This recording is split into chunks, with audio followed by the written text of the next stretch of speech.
souligné, la Bolivie est secouée depuis des semaines par une contestation populaire massive, blocage routier, manifestations. Et selon le président qui s'est exprimé dans la nuit, la crise approche d'un point de rupture.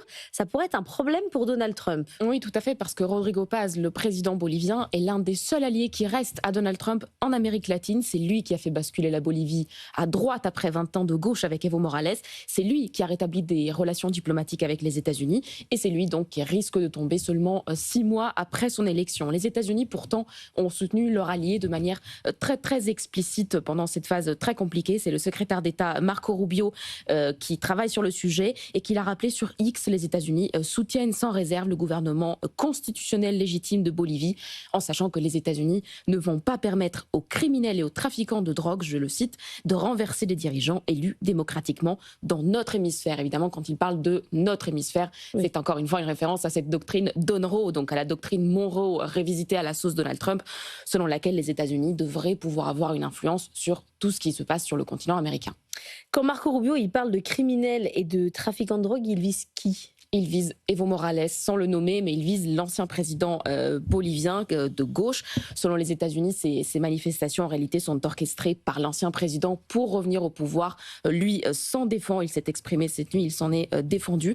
En réalité, avant d'être politique, puisque désormais les manifestants demandent la démission de Rodrigo Paz, cette vague de manifestations était purement économique. Elle a commencé chez les agriculteurs, chez les ouvriers, qui exprimaient à la base des revendications sur la hausse des salaires pour faire face à l'inflation. Et puis, petit à petit, la contestation a gagné du terrain avec des revendications toujours plus larges, toujours sur le coût de la vie. Il y a une inflation qui tourne autour des 15% en Bolivie. Il y a des revendications sur la qualité du carburant. C'est ce qu'on appelle la gasolina basura là-bas. Donc, c'est l'essence poubelle qui est vendue aux Boliviens et qui endommage les véhicules.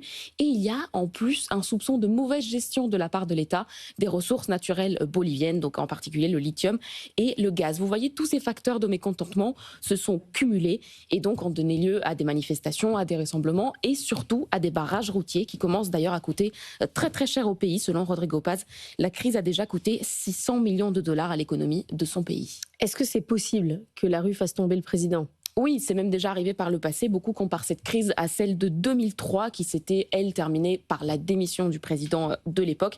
Et puis, c'est vrai que Rodrigo Paz est dans une situation très compliquée. Il est au pouvoir depuis 6 mois à peine, il n'est pas très installé.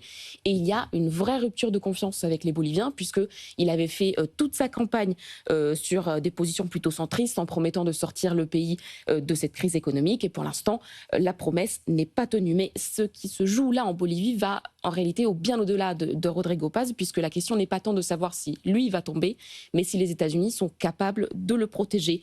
La Bolivie, c'est une pièce essentielle dans l'échiquier géopolitique en Amérique latine. L'Argentine, elle est alignée sur la Maison-Blanche. Le Brésil y est complètement opposé. Donc en réalité, l'Amérique latine peut encore basculer d'un côté comme de l'autre, et ça se joue aujourd'hui aussi en Bolivie. Merci beaucoup, Annalisa Capellini.